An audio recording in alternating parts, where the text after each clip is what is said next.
God is good, man. I'm back, man. I'm feeling good. Just gonna take it day to day, and obviously be ready for training camp. After the last 2 years, how sick and tired are you of rehabbing at this point? Man, it's been a toll, man. But it's temporary. You know what I mean? Sometimes you go through things in life that you really didn't want to go through. But at the end of the day, it made me stronger mentally and physically. So I'm just looking forward to the challenge, man. What are you able to do right now? Say it again. What are you able to do right now? Everything. How was this rehab different from last year? Were there lessons learned from last year that took to this year? Not really. I kind of understand what I needed to go through, mentally and physically. But more so, it was just tapping in mentally with it and just understanding where I'm at, understanding my perspective in life, and understanding why I do what I do, and who I do it for. Getting this fixed for good. I mean, the goal was to get this all fixed for good now this time, right? With this surgery, because wasn't it kind of similar to the other? I sure hope so. Yeah. That's the plan. Obviously, excitement coming back.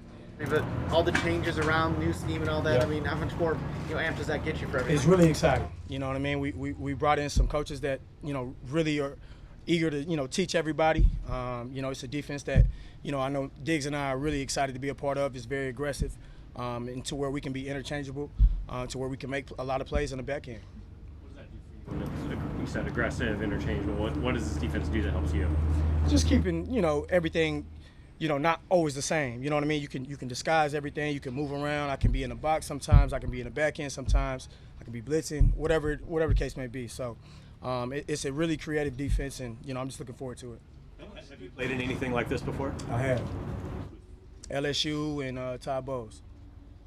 Building off that, how much did playing for Dave Aranda help prepare you for this type? He's another one. It definitely helped me through the years. I had Chief, I had Coach Steele, and then I had Dave Aranda. So just going through three different DCs in college, it taught me a lot of football.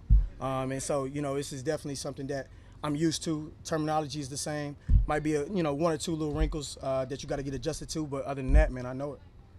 What's different without Bobby Wagner and Russell Wilson here? Oh man, those guys are different, man. You can't replace those guys. They're Hall of Fame guys. But not only that, for what they do on the field, they're great people off the field, and that's what makes them special.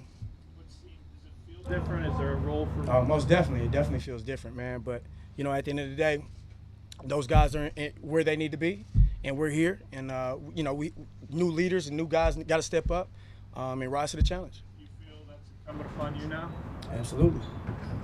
Jamal, with your experience in this defense before, what is it allowing you to do? How does it accentuate your skill?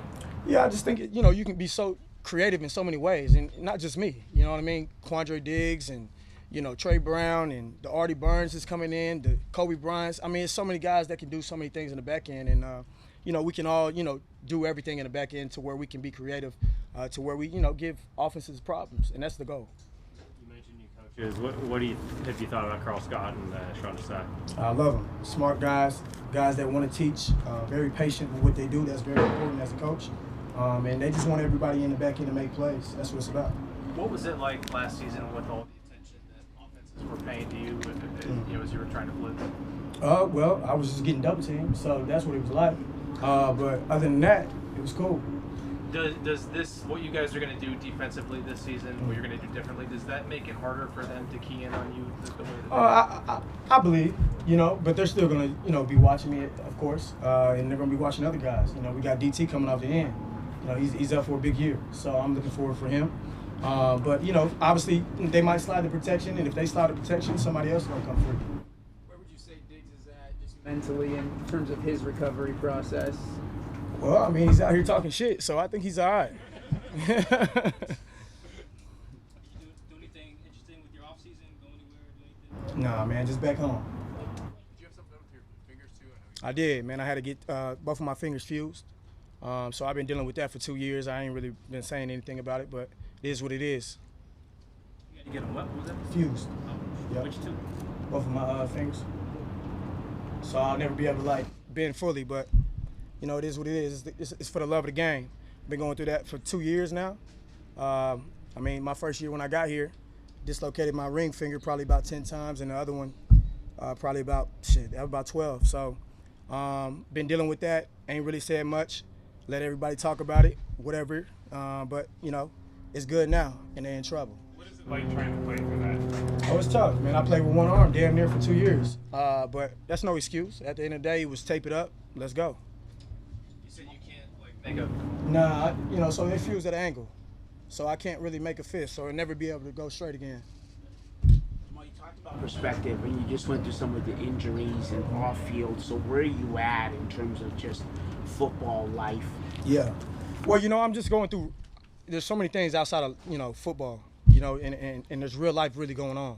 There's mass shootings. There's a lot of things going on with that that needs to be talked about. And there's a lot of things that's going on. As far as my grandmother. You know what I mean? So mentally, I'm in a great space. I went through a lot for the past 2 years. It's been a whole transition from coming from New York to here, and through the pandemic, signing a contract without my family, and it's been a lot. But I'm blessed, man. I'm so grateful to be here. I'm excited for the opportunity.